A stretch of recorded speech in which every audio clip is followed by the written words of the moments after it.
All right, good evening, everyone, and welcome to the Skill Up Show this beautiful Wednesday evening. Good evening. If you are here, I hope you can see me and you can hear me. If you can see me and you can hear me, I would like to know this in the comment section. Please just let us know in the comment section that you can see me and you can hear me as far as you can. My name is Maribel Chima, and today we're going to be talking about how we can help our children seek purpose and meet the distractions. We want our children to understand that there is so much more to life than what's pop culture, what's culture, and every other culture, what society tells them. There is so much more to life than that, and we want our children to understand this as early as possible. All right, if you're here with me, as I said, let me know in the comment section that you are with me so that um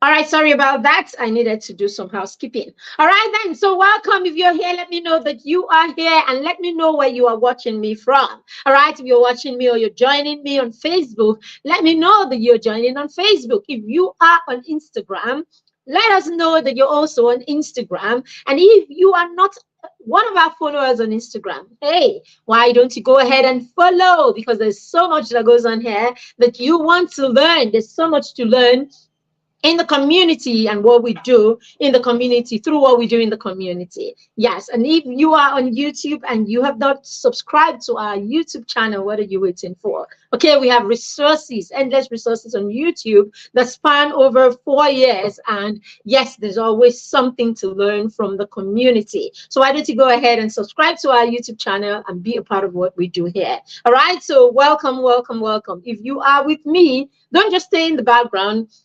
Let me know that you have joined me. Let me know that you can see me, and let me know that you are in the house. Just 1 second. Let me do a bit of housekeeping. Sorry. I just want to be sure that we are where we are supposed to be. Just give me a second to be sure of this. All right. Okay, so as I said, today we are talking about how we can help our children seek purpose and meet all the noise around them. 1 second, please. So many times just 1 second, let me get this done. I'm not sure that we are where we should be. Just want to be sure about these things. Okay, give me a second. Just give me a second, please, to check that everything is okay.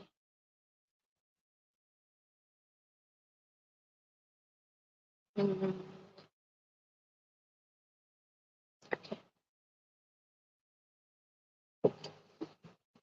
All right, looks like everything is all right, so I can move. All right, if you are catching the replay, also let us know in the comment section that you joined, but you are catching the replay, okay? All right, so let's go right into the crux of the matter for today. So usually the show will take place at 1 p.m. on Monday, sorry. So usually we'll have this show at 1 p.m. on Monday, but we couldn't have it this last Monday. And so we had to move it to the same time that we have the show on Instagram. I hope you can see me on Instagram. I hope we're live on Instagram. Okay, I'm hoping so. All right, so let's jump right into the crux of the matter for today. All right, so what we do in life is very important, right? What we do in life, whether we're adults, children, whoever you are, what it is that you do in life is very important, because that is what makes us feel like we're living. All right. So if you wake up in the morning and you don't have anything to do, you don't do anything. I say this to the children a lot. You can't wake up in the morning and just lie down there and do nothing.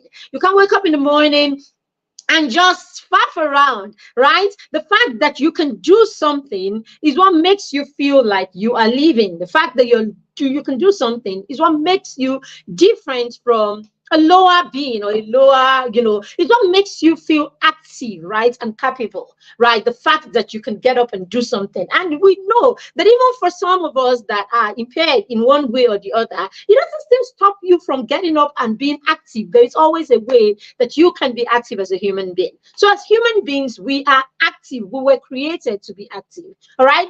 Now, but more than being active is understanding the reason behind your activity, understanding the reason behind what it is that you are doing. Okay, the reason, understanding that reason or purpose for what you are doing is what gives you essence as a human being.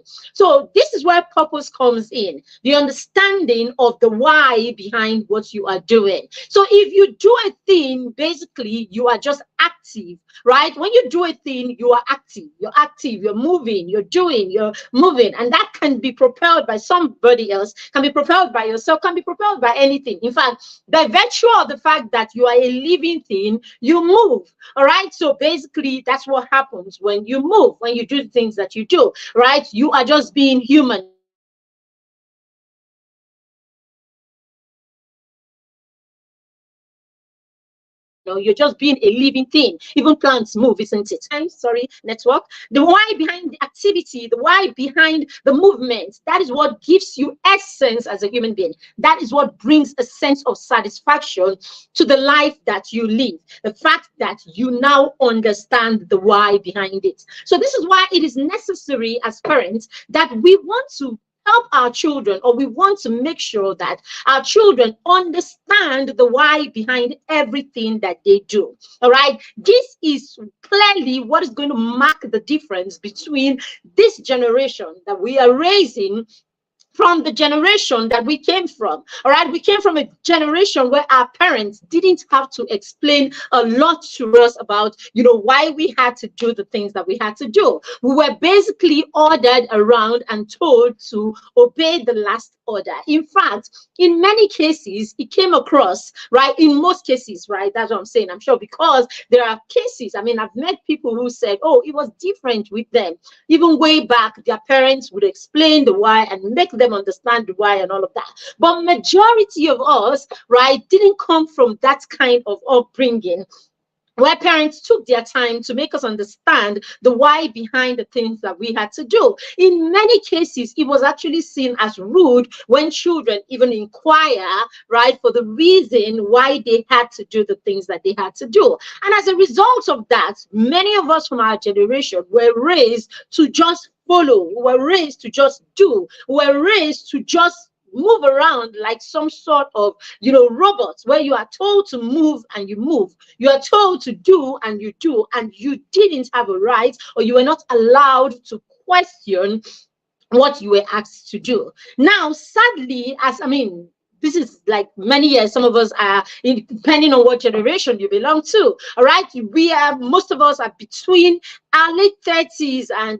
some of us in our 40s, 50s, and all of that. And sadly, we still have parents who still sit on this table, the table where you want to tell children what to do. You want to instruct children without telling them the reason why they have to do the things that they have to do. We're still in that place where children are meant to do things without understanding why they are doing it. No doubt, children need to be told, or children need to be guided to do productive things. Okay.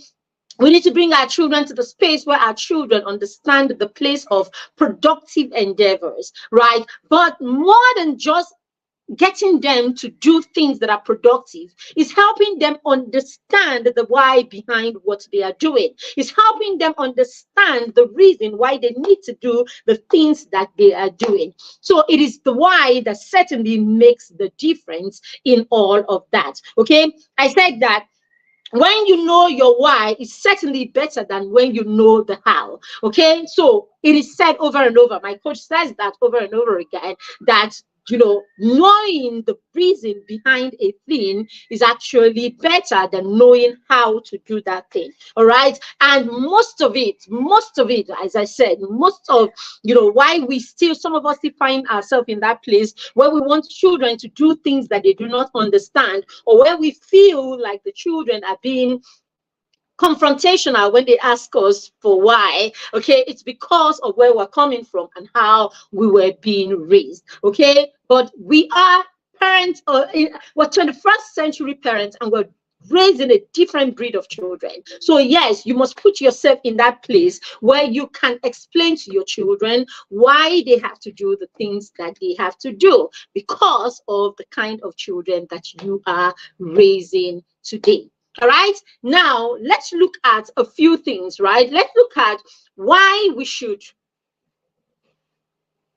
All right, so let's look at some of the things that we do or that we did that some of us are still forcing our children to do today without them even understanding why they are doing them. Now, we take children, most of us, I mean, we're religious people as it is, especially in this part of the world. If you're from Africa, you're from Nigeria, then chances are you are religious. You are either Christian, you're Muslim, you know, or something. And we take our children to church, you know, we make them go to church, we make them do all of these, all of our spiritual beliefs and all of that. And in many cases, we do not help them understand why they have to do these things, why they have to go to church, why they have to go for midweek service, why they have to go for fellowships, why they have to do all of these things. Okay, the closest that we come to making them understand is the fact that they won't go to hell when they are upright. Now, if this is the way that we portray God, or the only reason that we give our children for why they should be spiritually inclined, then it may not be enough, right? It may not be enough. And this is why we see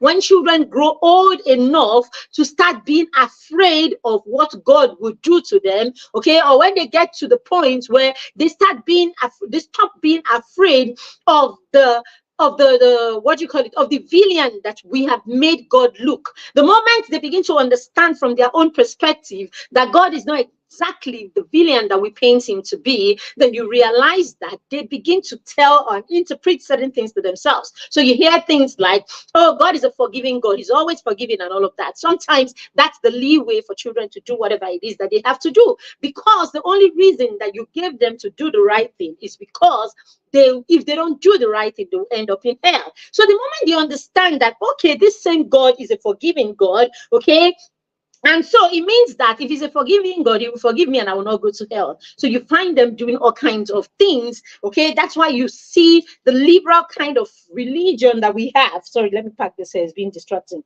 All right, so that's why you see how liberal young people are, right? You see how liberal young people are today, and everybody wants to do God the way they think they should do God. Everybody wants to do you. They say do you and all of that. Okay, so you can't point a child to any negative behavior. You can't point them to something that you see that you think is not right. You can't point them to anything, because hey, everybody's saying to you, do you, and then serve God the way you want to serve God. Let me serve God the way I want to serve God. Most often it's because of the narrative that we've sold to them over the years, telling them or making them feel like God is some villain. And the moment they realize it's not so much of a villain, they just decide, you know something, I can do this and I can get forgiveness at some point. So basically, it's our narrative that is not allowing children, or that is not helping our children understand the why behind faith. Okay, they're not understanding the why behind faith. They're not understanding the place of humanity and who you have to be, okay, who God expects you to be to your neighbor. We don't understand that, because everything is put on you trying to get salvation so that you can make eternity. Okay, there has to be more. There is more. It's not there has to be more. There is more to faith than just being saved and making eternity. All of it, all of making eternity is about the way we live our life today, not necessarily because we are afraid that we will not make eternity, but because we know we are called to come and make a difference in the world. So if our children do not understand the depth of our faith, then we don't get them to the point where where they believe, right? Where they believe the faith that we're trying to sell to them. So this is one of it, all right?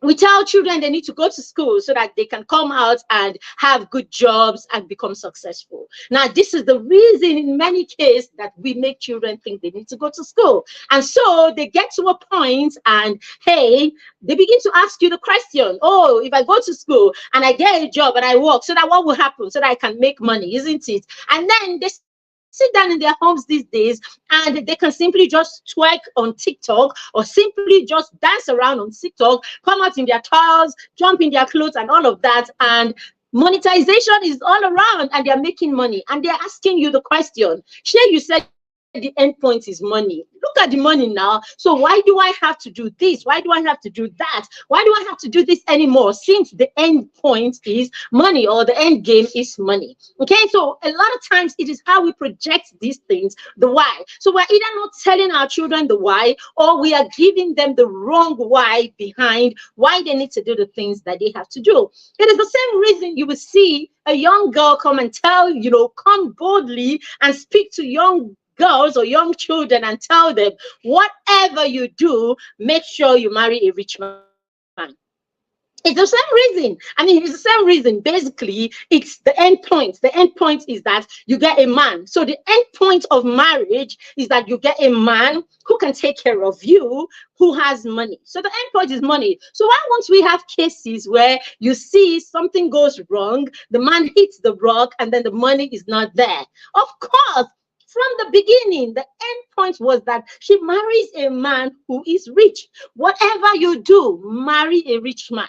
So meaning the day the rich man is not rich anymore, the day the rich man goes bankrupt, I mean, we have wealthy people of the world, I mean, world standard, basically, who have filed in for bankruptcy at one point or the other, isn't it? Is it because we just have an anyhow kind of way we do things around here? That's why we don't understand that these things happen even to the best or even to the most wealthy of them all. All right. Or it could just be that this person just hits, health, the person's health becomes jeopardized, or something happens and the person is not well off to, make all that or get that wealth running as it is. So that's why we see cases where young women or people who are married to people pick their bags and they move, because, hey, from the beginning, the end point is that whatever you do, marry a rich man and all of that. And all of this narrative is because of the why behind the things that we get our children to do, isn't it? All right, we teach them, we see all of these things, so many things. So we don't know why, they don't know why they get into anything. They don't know, or they have all the wrong whys behind what they do. I have another example that I put there. Okay, we talked about school, we talked about God and all of that. Okay, so if we do not put ourselves in the place, dear parents, while we're helping our children understand the why, or not just the why, right, the effective why, or the positive why behind what they are doing, right, then we put them in a place where they probably will never live the life that is driven by purpose. They probably will never get to the point where they live life, right, with the right essence. They probably will never get to the point where they live life without, understanding, where they don't never get to the point where they live life from what it is that God's plan was for them from the beginning. Because how else, or why else would you understand, or would you explain why a young woman who is, who is supposed to be productive, a young woman who has everything within her to be everything that God has created her to be, why else would that woman get to a point and just say to herself, my only job is to make sure that I earn a man who is wealthy so that I can live the baby girl life for the rest of my life? Where is the place of purpose? Where is the place of impact? Where is the place of all of the things that God created you to come and where's the place of the solution that God created you to come and be, an answer to? Or the problem that God created you to come and be a solution to. There has to be much more to life than this. But if we don't make our children understand this, then we point them to know why behind the things that they do, or the wrong reason behind the things that they do. I started by saying, when we as human beings, we are active. As living things, we are active, we move, all right? Every living thing moves and all of that. Okay, so that is just moving. So some people will move for the rest of their life without understanding the reason why they are moving. We say why you are moving becomes your purpose. All right. The reason for the movement is your purpose. And it is important that you understand that reason. The reason why you're moving from point A to point B. The reason why you're doing the things that you do. The reason why you're showing up where you show up. The reason why you go to the places that you go to. Even for our children, as much as it is for us, we need to make them understand the reason. That is what helps them understand purpose, because the reason is the purpose for a thing. When the purpose for a thing is not known, what did they say? They say abuse is inevitable. So yes, if we're ever going to point our children or help our children to seek a life that is driven by purpose, if we're ever going to help our children silence all of the noises around them and live purposeful lives, then we have to help them understand the reason behind their actions, the reason behind their movement, the reason behind the things that they do, the reason behind the things that we propel them or we encourage them to do. The why is very essential where purpose is concerned, basically. Now let's jump right into why should we in the first place raise children who understand purpose. Why should we even bother with trying to help our children understand purpose? Now, motivation is activated when the purpose of a thing is known. When the purpose of a thing is known, motivation is activated. Now, some of us, let's take for instance, right? Some of us wake up and we say to our children, oh, I want you to be a medical doctor. There are many of us who do that, all right? Even in this 21st century, even with those of us who are millennials and Generation X, right? For the millennials and Generation X, we are still in that place where we are telling our children what it is that we want them to do, right? Outrightly that way. Now, you want your child to be a medical doctor. Why? Why do you want the child to be a medical doctor? Okay, I remember a close relative, right? At some point she was going to go into school and she was trying to fill, the form and all of that. And I had said to her, oh, this is what I see. This is what I see. You've been around me for some time and looking at you, this is what I see. And these are the strengths that I see in you. And I think that what you should be doing in school should harness the strength that you already have, basically. And I remembered her talking to, her parents, and in that conversation, it was like, you want to study so and so that you would do what with it? So that was the question. You want to study so and so that you do what with it? You want to study that so that, where would you work? So in the 21st century, we're still raising children that the basis for the choices that they make in life, the basis for very important choices that they make in life is that they are able to go and queue up and work for another person to fulfill their purpose. I have no bias towards, employment or being, working, in an employed, setting or being employed and all of that. But that from day one, a child is raised to serve from day one. The goal is servitude. That is a problem that I have. All right. And really, service is it's very important that we all learn to serve. Service is part of our purpose. But that all that a child is to dream towards, all that your essence is built on, is that you're able to do something, not necessarily because you love it, not necessarily because you have a flair for it, not necessarily because you are good at it, not necessarily because you are interested in it, but simply because you want to have a job that will help you earn money. That's what you make a life decision based on. I think a lot of us did that. A lot of us were made to do that by our parents, the people who raised us. But I think it is wrong that at this time, where We have moved from, economy of jobs to, what you can do, what your brain can do, what you can think of, and all of that. That we are still in that space selling this narrative to our children. I think it is not empowering enough, and it's something that we all want to turn and look at. All right. So when your child understands the reason behind something, it gets them motivated. All right. So the other day in the mastermind circle, all right. So the mastermind circle is a peer mentorship and accountability group that we run for young children, right? We run for children between 6 and 14, right? In the mastermind circle the other day, we were having a conversation, and the children, I said to the children, let's talk about what it is that you are honing, the skills that you're honing today. Let's talk about the things that you are big on, the things that you're interested in, and all of that, and one of them came up and said something like, I can't remember, she said she wanted to be a doctor or something like that. And usually when I speak to children about what your interests are, what you are big on, what you are, I'm not talking, I'm not talking about what career. I say to the children, your purpose is bigger than a career. A career is just one drop in the ocean of what your purpose is. In fact, your career is just a platform for expression of what it is that you are, what it is that is your purpose.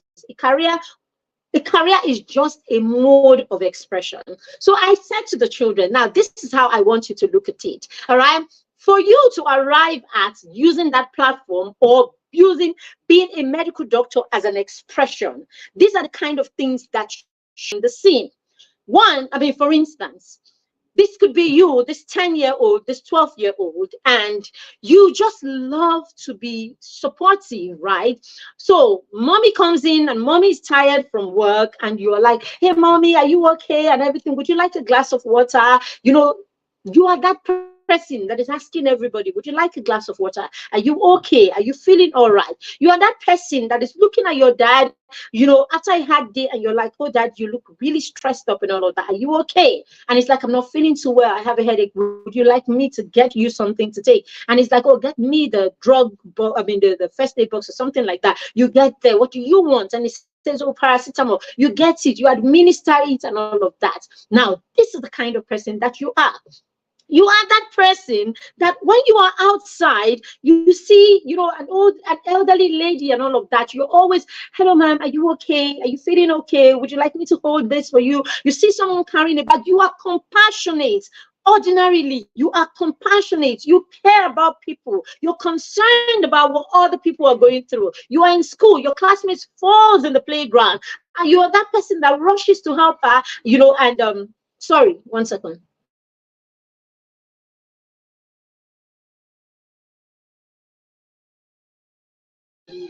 All right, so you are that person that on the playground or in the playground, your friend falls and you are the first to run and, find out how they're doing. You are the one who volunteers to take them to the sick bay, and all of that.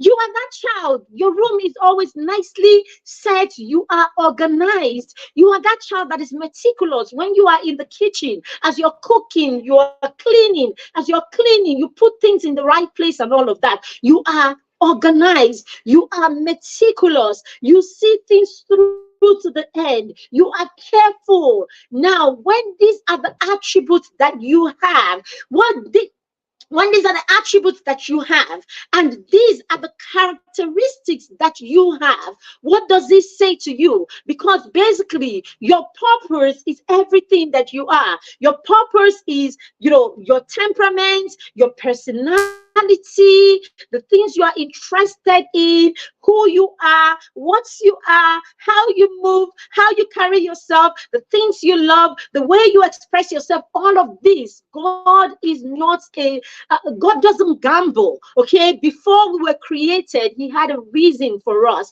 Before you were created, God had a purpose. I believe strongly that when God has an assignment, He raises up a person. When God has an assignment, He births a person for that assignment. So before you were created, God had an assignment, and He looked and He said, this is what I told my children in the mastermind circle, my 6 to 14-year-olds. I told them, before you were born, God had a purpose. God had an assignment, and He said, "Oh, where's Kayla? All right, I'm going to create a Kayla because there is an assignment somewhere in southern Nigeria that I would want you to go and deal with. I would want you to go and take charge of." That is it. Because of that purpose, God created Kayla for it. So basically, everything that you are, the sum total of everything that you are, is meant for your purpose. Do you understand this? So based on all of this, you are compassionate, you are this, you are that. Now, this now gives you that, if you have parents, parents, if you are paying attention and you are watching the child, now you are able to say, "Oh, okay, I think that one of the places that you could express your talent, one of the places that you can express your God-given gifts, one of the places that you can express, all of this personality that you have is through being a medical doctor, because you are caring, you are kind, you are organized, you are meticulous, you are all of this. And these are the attributes of a good doctor. So can you see now, when you are saying to your child, "Oh, you should read or you should study medicine," okay, these are the whys. Do you understand? Now, this becomes the why behind why that child should venture into that as a means of expression. Okay, of expression. Now, this same child could be interested, could have a hobby where the child loves to make clothes, or the child just loves to look pretty and dress people up nicely. Now, the child has got other interests too that could be expressed and all of that. So these are part of it. So when the child, when you're able to explain these things to the child, and the child can see and the child can believe, then the child becomes motivated, and this becomes the reason for the child's motivation. So that's why I said motivation is activated when the purpose of a thing is known. So very, very key. Understanding the why is an invitation to self-direction, self-sufficiency, and taking initiative.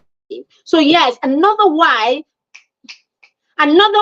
behind why you have to let your child understand the why behind what they are doing. Why do I have to do this? Why do I need to do this? Why do you need to do this? Why do you need to do this differently? Okay, when you are able to tell your children this, when they understand this, then it makes them become independent. It makes them become people who can take initiative, because now they understand why they have to do that thing. So you find the child taking initiative, and as they take initiative, they become self-sufficient. They begin to take initiative without you having to micromanage them or you having to tell them what to do. So if you want to raise children who can take initiative, who can be self-sufficient and all that, then you need to help them understand the reason behind the things that you ask of them or the things that they do.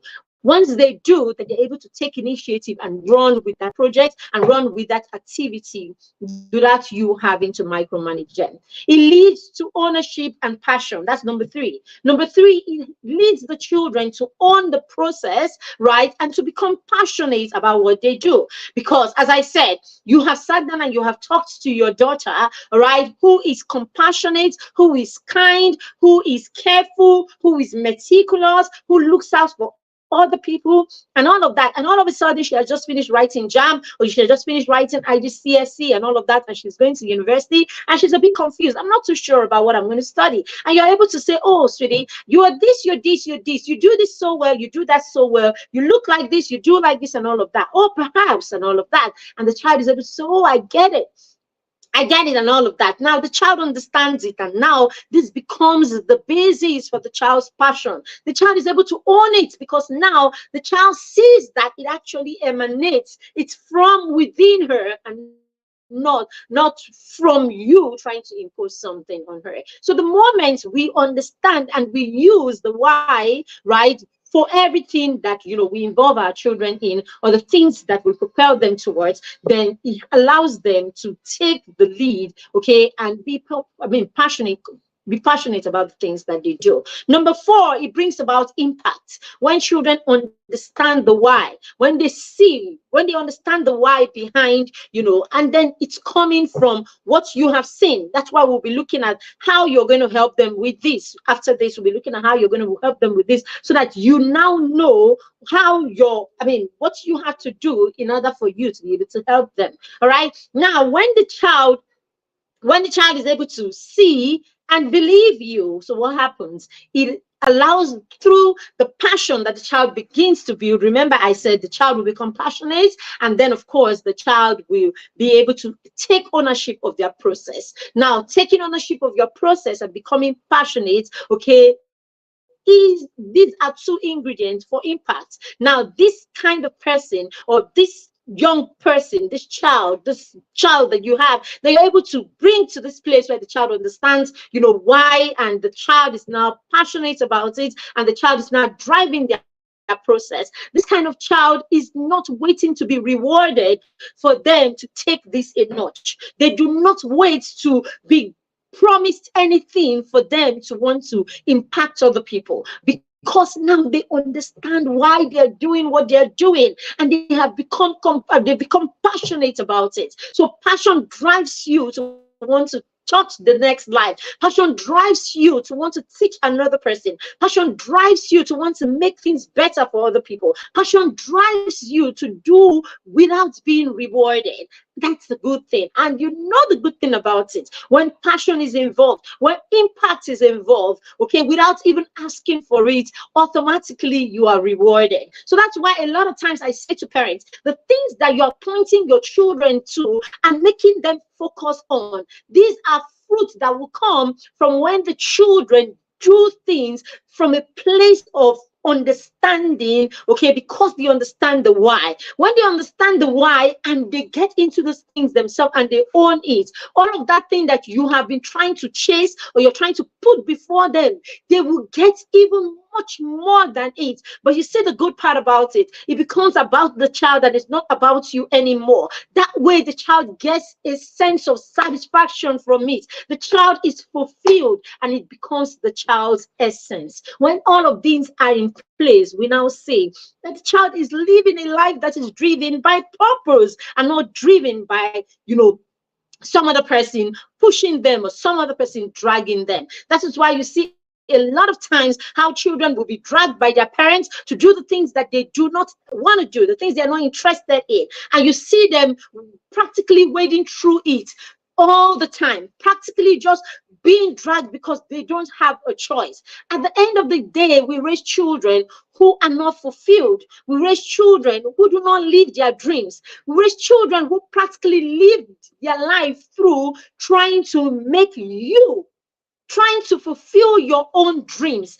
These are the things. We have parents that have sacrificed their children over and over and over again. Is it today or yesterday? Yesterday, my friends and I were talking, we're gisting and all of that. I was talking about, how, so many children ended up, so many young men ended up being priests. Okay. Yeah, we're just cracking.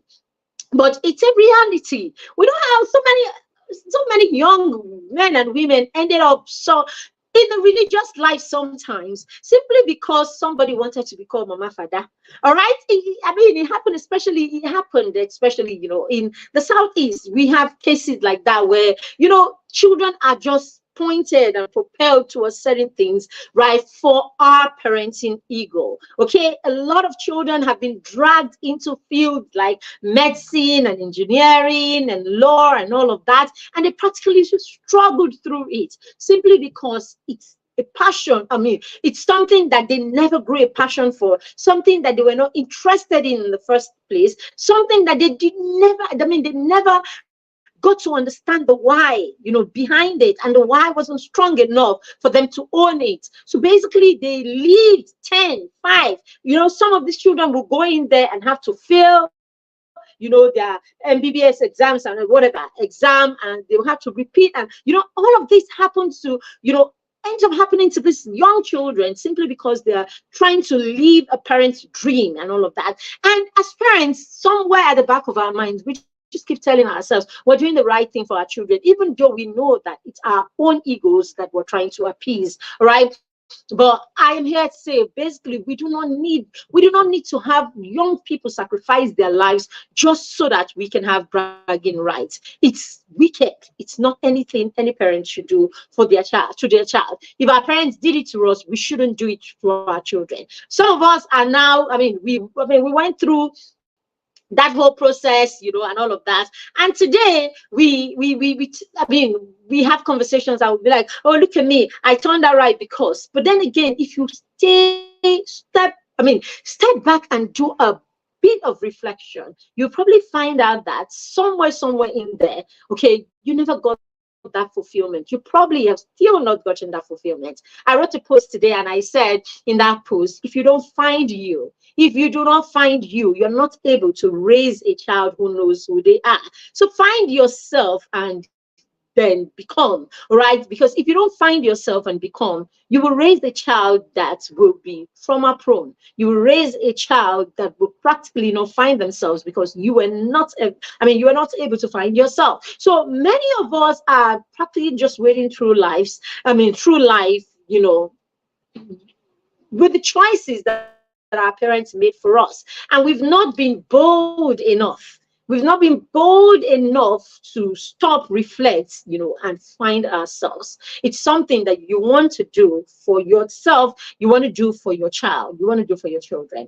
Very, very key. All right. So very important. And then the last one is when we are able to help our children understand the why, we put ourselves in that place where we help them understand why they need to, why they have to, why they do the things that they do, or why you encourage them to do the things that they do, or why you made certain choices for them while they are younger, and why you are leading them to the vision that you have, making them understand and align with that vision. When you are able to do this, right, what we do is we build trust. We create, an opportunity for them to trust us. And when these children trust us, then they are able to believe in our vision. They're able to believe in the dreams that we have for them. Okay. Now, I'm not saying that you shouldn't dream for your children. I create parenting plans as early.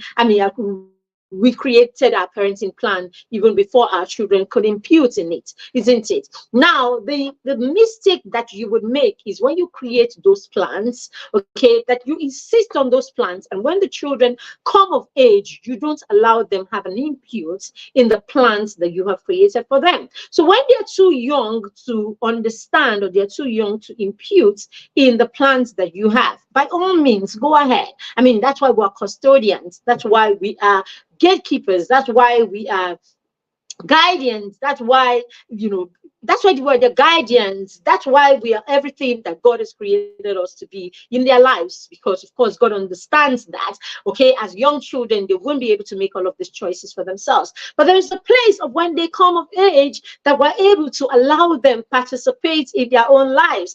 They are, I say to the children in the mastermind, you are the most important person and the only constant in your own life. So the earlier you get into that space where you can embrace your life, accept your life, and begin to direct your life, the better for you. So when parents bring their children to us in the mastermind as early as when the children are 6, our job is to get the children to the point where they take responsibility for their lives. And how do you get children to take responsibility for their life? Is by helping the children become responsible indeed. Is by helping the children understand that the choices that they make matter, and that the choices that they make today would affect the 25-year-old, 30-year-old person that they will become in the future. By helping them understand that they need to learn to start taking certain initiatives in their own lives. And then, of course, we help them understand the role that their parents play in their life, and that role is very, very key. So it's important that they learn to honor their parents. It's important that they learn to, ask their parents the right questions. Okay, so we point the children to asking their parents about what they believe in, what their values are. So we have parents that have not stopped to think about these things. But by virtue of their children being in the mastermind circle, that became the reason for the parents to start looking at what they believe in, what their ideologies are, what their mindsets are, what their values are, basically. And then we tell the children, go back and ask your parents to set boundaries for you. Because even if your child is saying it to you, in fact, they may not be saying it to you because, at this point, they don't even know. But I tell you, there's a quiet voice right there in a child that is begging you as a parent to create boundaries for them. There's a silent voice in every child that is begging you to direct them, that is begging you to hold them accountable, that is begging you, right, to create systems and structure for them. Because eventually, how the child is able to discipline themselves, how the child is able to control themselves, is dependent on the boundaries, the structure, the system that you have created for them over the years. A child who is raised in a home where there is no system will not understand systems. A child who is raised in a home where there is lawlessness will not understand lawfulness in the society. A child who is raised in a home where there is no accountability will fight every system that tries to hold them accountable. Why do you think that a lot of us in our generation do not want to be held accountable? Why do you think that a lot of our men in this generation do not even want to be questioned? No accountability. Don't question me. Every time people try to say, oh, would you like to look at that process again, we come at them and we say, you are judging me, you are judging me. So that's why we're so used, and we like that phrase, okay? Do you? We like the phrase, do you? We like that whole idea of don't judge me and all of that. It is because where we're coming from, the people who raised us did not give us a voice. The people who raised us did not tell us the why. The people who raised us the people who raised us did not allow us understand the reason or the purpose behind what it is that we did. So they practically stifled us. They practically, right, micromanaged us. They practically took away any form of freedom or autonomy. So that's why there is the trauma that now as an adult, you pay the bills. As an adult, you're the man of the house. Then one woman is coming to come and ask you a question. The first thing that comes to mind is, yeah. She wants to control me again. So that's why you hear a lot of African men. You can't see, I mean, if you're a woman who's having a marriage where your husband listens to you and all of that, the next thing, his people, his friends will start saying, oh, it is the woman that is controlling him. It's trauma response. Okay, it's where we're coming from. A lot of us were, as I said, we were not allowed to do anything. So you see, imagine that for the first 20, many of us left home late, right? We went to university, we're in university till about 24, 25. You went to NYSC, and all of that. So, and all of these points, university through NYSC and all of that, it was your parents that were still paying the bills. It was your parents who were still calling the shots. You still had to be home when you had to be home. You still had that curfew. You still had all of these things at the time, right? And you didn't have the negotiation power in many cases, and you're not listened to basically.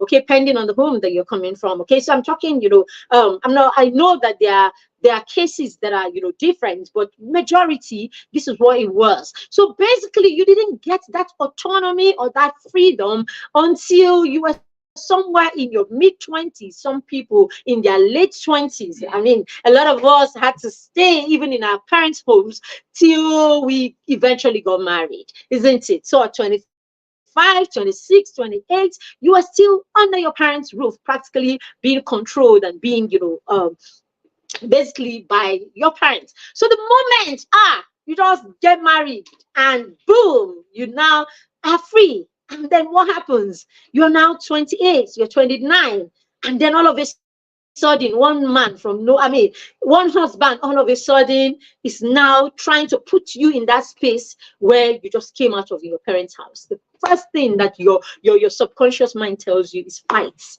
You can't be a prisoner for the rest of your life. So because it's trauma response, and that's the only way we see accountability. It's the same thing for women as it is for men, but it's more amongst the men folks. So that's why, folks, that's why you find out most times no accountability to the words. So the more overbearing, okay, for lack of another word, okay, the more overbearing a parent, our parents are, okay, the more you will see, the more you will find a defense or a pushback against, accountability, for that person. So someone who had parents who were overly strict, some of those homes that were like really strict, some of those homes that it was fight and trouble every day, that you practically had to lie, practically had to deceive to get your way to do anything at all, right? Some of those kind of homes, the resentment is more. So for children who came out of such homes, it's even much more, right? Having them, be accountable in any way. The moment you come close, they just start seeing their father or they start seeing their mother, basically. So if it's a wife, the man sees, oh, you're just trying to be like my mother. Oh, my mother. And then if it's a woman, it's like, oh, you are just like my father, and all of that. So all of these resentments stand in the way of us being great, or as great as God wants us to be. All right, so let's go. How can I help my child? We're going to do this and be off in the next 5 to 6 minutes. So we're going to do this and be off in a few minutes. So how can I help my child? You see, this question, how can I help my child, is a question that should never leave your head or your lips to yourself every time. How can I help my child? So that's the simple fact that you're asking yourself this question. How can I help my child to fulfill or to seek purpose amidst the noise, amidst the distractions? How can I help my child? It's what points you to see the gaps that your child has. The moment you stop asking yourself this question, you become delusional, lying to yourself that you have done enough for your children. I have been parenting intentionally for the last, give and take, the last 6-7 years. Like, I've been very intentional, right? I've been supporting my child from the day he was born. Like, I'm not saying just doing homework, food and all. I have, as the way you are intentionally supporting, like, it's a thing. It's a thing that you talk about, you have conversations about, a thing that you make decisions based on. Like, I practically resigned jobs, right? I practically resigned jobs, change career path, went to learn, do courses, take programs, basically, because I want to support my child. Like, I practically left banking, right, to go and to go to development just to prepare for the child. I left development practically, right, and went into education because I wanted to be able to teach my child.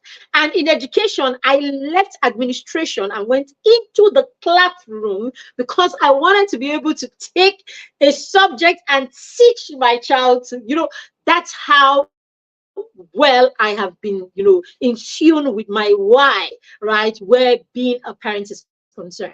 All right. So I've done this from day one, being supportive, being a supportive parent, right, 100%. And then being intentional in other ways, like actually being conscious of my parenting style, my emotional, my emotional well-being, emotional intelligence, and all of that. I have walked that path in the last 6-7 years. Okay. And even at that, I can say to you for free that my children still have gaps. There are still gaps that I find out every day. And the reason I'm finding these gaps, or we are finding these gaps, okay, because I am the one in the front stage when it comes to, the children, and then my husband has reached the point where we are in sync, and he says, he's ready to like roll with whatever you think, okay, what in that space and all of that. Now, That's my own journey. Okay, your journey could be different. I mean, there are other people whose husbands are the ones at the forefront, doing all of the notices. And then, of course, the best part is that we're both on the same page, working this together and all of that. Whatever your dynamics are, what I'm saying is, if you're paying attention, then you would know. You can never get to that point where you can say, yeah, I got this, or it's sorted. I am. That's sorted the parent. No. Okay. So even with all of the effort and all, we still make mistakes. I still make lots of mistakes. My husband still makes mistakes. We still make mistakes with the children. And the children still have gaps in their parenting. We wake up one day and we find out, oh, our daughter is struggling with being organized. That's a gap that we need to fill. We woke up at some point and we noticed, oh, there are some social skills lacking in our son. It became a project for us. So if you're paying attention, you will find that there are always gaps, and you want to fill in those gaps, basically as a parent is very, very key. So your ability to keep asking yourself the question, how can I help my child, is what helps you fill the gaps. All right. So recently I started working with parents on how to help their children build financial awareness, how to help their children, because I realized that it's one area we keep shying away from. And I don't know why. Our children need to be financially aware. They need to be financially smart. Our children need to have an abundant mindset. Our children should actually set big goals to be wealthy. Yes, our children need to be all of this and more. And the earlier we start having these conversations, we start introducing good or empowering money habits, the earlier we start using affirmation to point them to abundance, okay, the earlier we do all of these things and we introduce good empowering money habits, the earlier we do this, the better. So it's something that every one of us should pay attention to. As a family, we should actually build we should actually build a rich financial blueprint as a family for our children. I see this is something that a lot of us neglect, and it will come back. I mean, it's a gift, right? Your ability to stay in there and think this through and do something about it will be something that your child will be grateful for the rest of their life. They will bless you for it. It's a blessing. Our son started running a business 5 years ago. 5 years ago, our son started running a business. Like, I'm talking about showing up in a business every week. Every week, apart from a few 1-2 weeks here that we've been on vacation, he has shown up for his business consistently for 5 years. I mean, if nothing else, he knows what it means to be consistent in a project. If nothing else, okay? If nothing else, he knows what it means to pitch, right? Or to try to make someone buy from him. If nothing else, he knows how to take no as an answer. He knows how to accept rejection without thinking too hard about it or taking it too hard, right? He knows how to walk up to anybody and everybody and sell, no matter your race, your tribe, and all of that. He knows how to do all that, if nothing else. But I can tell you for free that even after 5 years, they are still part of the business that he's still struggling with. They're still part of the business that, we still have to cover for him. Why is that? Because the goal or the why is not to turn him into a millionaire at 10 or 14. That's not the goal. The goal is not so that we can have bragging right to say, oh, our son made his first million. And so if that was the goal, he would have made his first million. And I'm not kidding you. If that was the goal, he would have made his first million right before he was 14, if that was the goal. But because that wasn't the goal, the emphasis was not on how much money he was making. The emphasis was on the skill. And so because our why is clear, our why is clear, our why is very, very concise. So that is why he's been able to stay in there and he's learning one lesson at a time. I promise you, we don't even try to jumble too many lessons at a time. For every season, we have just 1 or 2 lessons that we want him to learn. So for that period, these are the lessons that we are focused on. At a period, all that we're focused on was him being able to interact with adults. So the business became a platform, dear parents. The business became a means of expression, a means of practice, basically, for that skill. We just wanted him to be able to interact with grown-ups, be able to interact with adults, whether we are there or we are not there, being able to exchange compliments, take on a topic, discuss from the beginning to the end, pitch to someone, convince someone to buy, and all of that, negotiate and all of that. Sometimes his customers come to him and they buy 10, 12, 15 bottles and they're asking for a discount, and he has to juggle it in his head, and he's able to say to them, okay, I'm going to give you a 1% or a 5% discount, and he's able to make those decisions on his own. These are financial decisions that he's making. This is him taking initiative. This is him deciding for himself what he wants without our input. There is the place of a child being able, of a person being able to do things without second guessing themselves.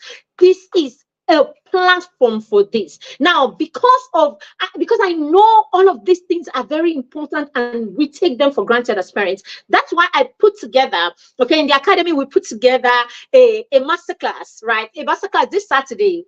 Funny enough, it's just around the corner, okay? It's a $1,000 masterclass to tell you that it's just about, I really want to get, it's nothing serious. I really want to get parents into that point where we can talk about these principles, these basic principles that we don't talk about a lot, we don't think about, we don't apply in our parenting, and we don't think it's important. We don't even think about it. I want to jolt your brain. It's called, in fact, that masterclass is called the parenting mindset. So it's a mindset reset. That's why I do it every year. I call it the mindset reset. Okay, because I know all of us, most of us, we need a mindset reset, when it comes to this money matter. All of us know. I mean, I'm not saying I want to teach you how to be rich. I'm not even there. Not a financial expert. You're not my problem. But I know that there's so much you can get out of your children, all right? And I know that I can help you get that, because it is about principles. It is about knowing what to do. It is about strategy, and it is about believability. So I need you to get into this class so that you can learn what it is that we're talking about here, because it will empower your child and it will do well for your child. It's just 1,000 naira. All right, I want to put it up on the screen so that you can let me see, do we have it here? I want to put it up on the screen if we have it, so that you can jump in and be a part of that. It doesn't seem like we have it here. Okay, but just check in the comment section, or just drop in whatever platform you are, just drop in the comment section that you're interested in the mindset reset class, or it's called the pathway to teaching your child financial and entrepreneurial awareness, something like that. Anyway, just call it mindset reset or call it financial course, for parents, because we have one for children at the end of the month. Okay, robust course. We would have an expert. We want to teach the children about money, savings, investment, all of that, in a way that a child will understand it. We want the children to breed financial understanding. We want them to breed. We want you to empower your children alongside us. But we know that there's so much we can pack in there for the children that will help the children, begin to understand this thing and begin to run with it. All right. So if you have children between 7 and above, okay, 7 and above, they can actually join. 7 to 15, they can join the financial course also. But go ahead. There's no reason why you shouldn't join this. 1,000 naira. 1,000 naira. Okay, join in. I wanted to put it there because I didn't want parents to just come in here, play and go. I wanted you to commit. Okay, it's a free class more or less. Okay, but this one just give you access to the link so that you can come in there and take it a bit serious, because it's serious matter. Okay, I know how parents will pay for courses 10,000 naira. You pay for courses, you will not even take the course, you will not show up for the course, you just dump it there in your email, and then you keep moving. And I'll go back to you. 1 year you've not gone back to it. I don't want that. Okay, I want us to commit. Just come into this class. It's nothing too serious. We're going to be laughing and joking. It's going to be a lot of stories, strategies, principles, and all of that, so that we can run with this. All right. So yes, 5. I'm going to go quickly through them. 1, you want to preserve their natural instinct. If you want to help your child, you want to teach your child, or you want to help your child understand purpose, you want to help them to seek purpose amidst all of the distraction. Then when the children are young, you're 3 months old, you're 6 months old, allow their natural instinct, that natural instinct that wants to play, that wants to touch things, that wants to throw things around. What you want to do is just make your environment as safe as possible. Introduce the things that your children can play with. Introduce natural things. Bring nature into your space, and then set it up, and invite your child to play. My team member, right? So we have a course, we run the toddler arm of PTM. We have a department that runs courses and resources for toddler parents and all of that. So we have a robust material, right? Over 20 ways to invite your child to play, things that you can set up, right, that invite your young children to play, okay, and stimulate highly stimulating activities. All right, so all you need to do is bring in highly stimulating activities into your environment that are safe, and then leave the child to explore. When you don't kill that curiosity, you're setting your child up, for purpose. You're setting your child up not to be afraid to try anything. You're setting them up to go with their natural, God-given talent and instinct. You're able to, apply it. This is how innovators and, what do you call them? People who create things. These are creatives, build themselves. This is how they become, what they are. All the people that have changed the world, it's because their natural instincts were not distorted or were not killed. They were allowed expression and they didn't kill it. And so because it is not dead, they're able to keep trying. They make mistakes, they fall, they stand. You see that thing that your child is crawling, he falls. Even if he falls 10 times, he will stand and he will continue to try. Why do you think when we become old, we try once and we don't do and we move on? It's because the natural instinct was killed. Those times the child fell, you took the child up, you carried the child, you shouted, you screamed, you made it seem as if the world was about to fall just because the child fell down, and that became a problem. Or the child fell and then you came, you spanked, basically telling the child you have no right to fail in this life. Don't fail, because you tried and you failed, so I'm going to beat you for failing. So that's how we kill their natural instinct even without knowing. Say, this matter is a matter for another day. Come to the toddler class. We have a whole robust class, okay, community for toddler parents. So if you'd like to join toddler community, also look out to the group and you will find that, or reach out and we'll give you the link to join the toddler community. All right, so basically that. So number 2 is you want to pay attention to the patterns, okay? Pay attention to your child's patterns. If you're paying attention to the patterns, you will see the things that your children are interested in. You'll see the things that they play with a lot. You'll see the things that when they play with, they feel a certain way. You will see the things that they are drawn to more. When you're paying attention to the patterns, you will see the things that your children love, the things that they enjoy doing, or the things that they do better than the average other person. These are the patterns that you're able to use to share with your child and give them the why behind. Oh, sweetie, I see how you can tinkle with things. I see how you pull things apart and you're able to put it back with precision. I see how you helped out the other day when daddy's phone was bad and you're able to couple it and blah. So these are the things. I see that you are very good at this thing. I don't know why you don't see it, but I think you are. You want to look into that. So when you do this and then you come from an empowering place, the child, everybody wants to be pointed to, what they are good at. The child is able to turn and look at it. And the moment the child begins to look at it, then they'll begin to see. Just because mommy was close or daddy was close enough or present enough to identify the patterns in their regular play or their regular activity, and you're able to point them to it. But you need to be sincere too, that you are paying attention to the patterns. See, at every point, let the success of your child based on the child's gifts, talent, or who the child is.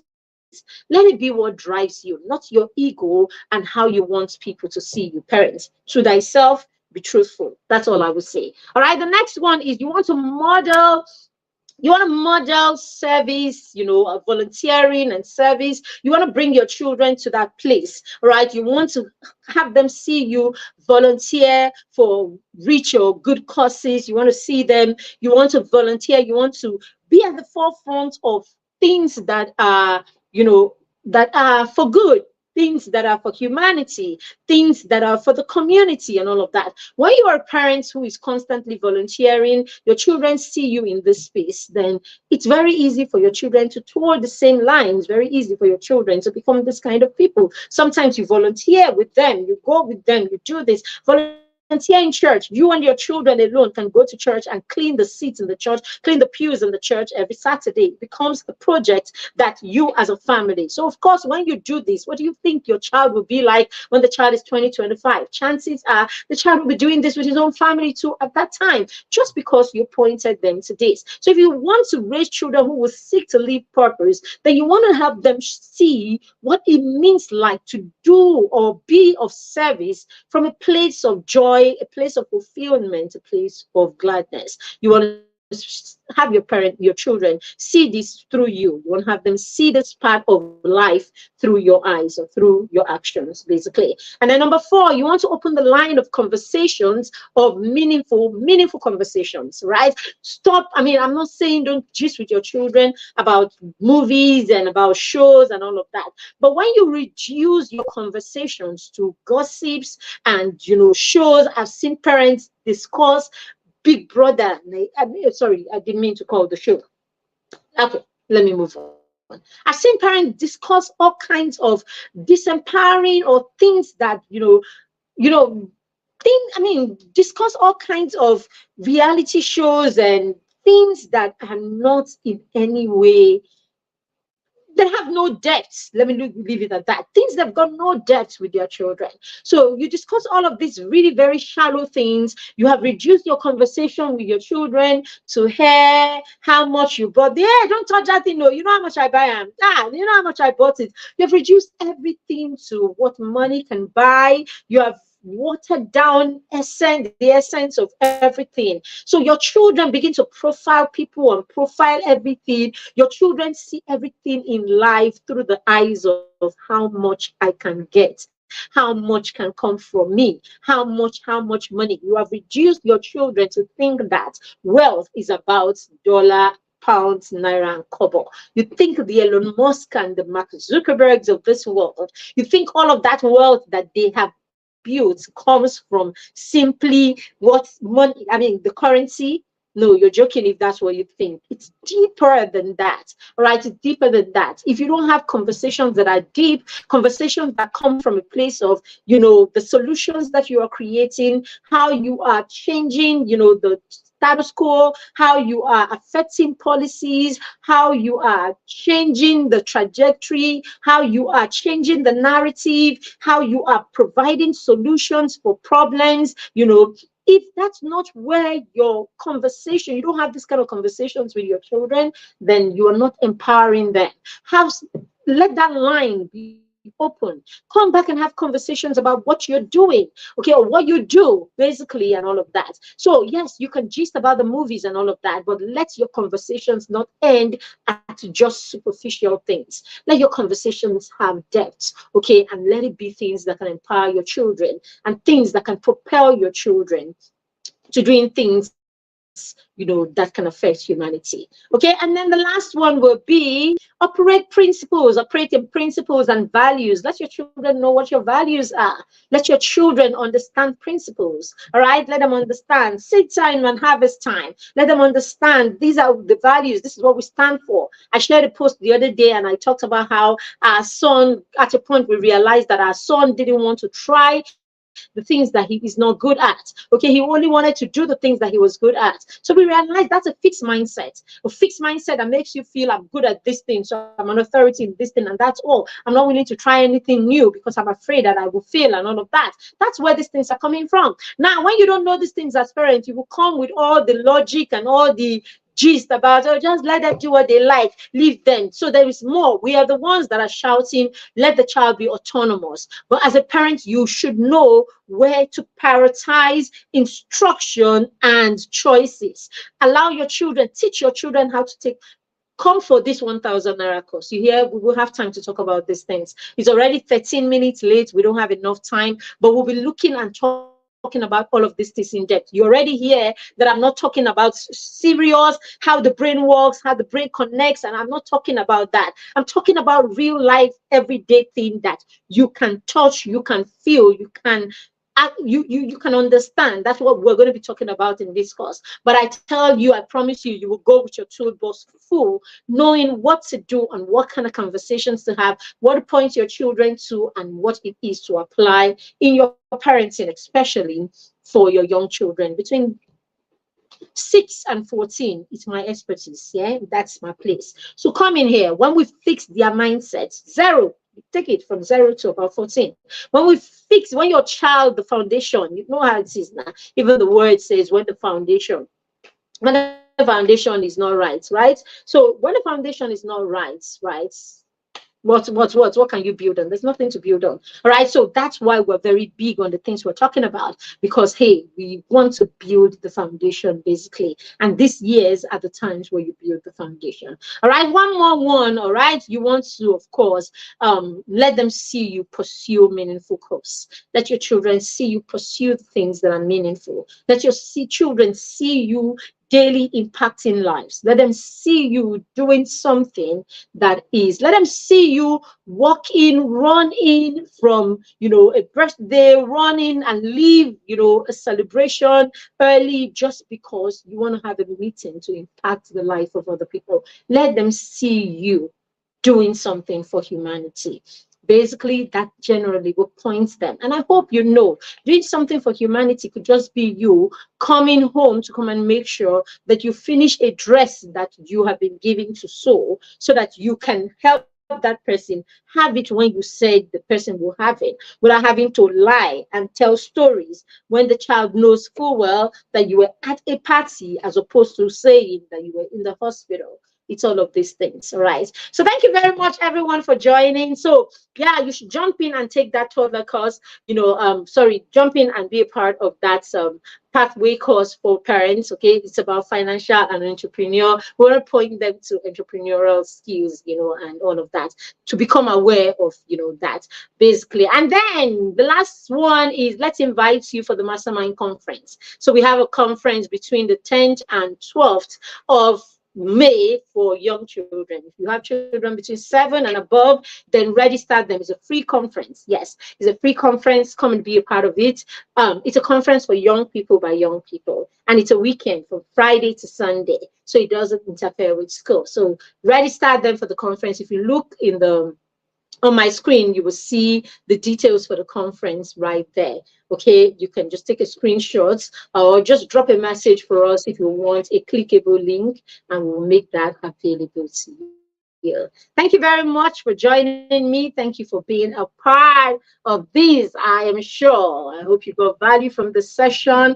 Let us know in the comments if you did. So thank you very much. And if you're catching the replay, let us know that you got value from this session. I know you will. All right. So thank you very much. Remember to subscribe to our YouTube channel and follow us on Facebook and on Instagram. Thank you again. Have a fantastic evening. Bye.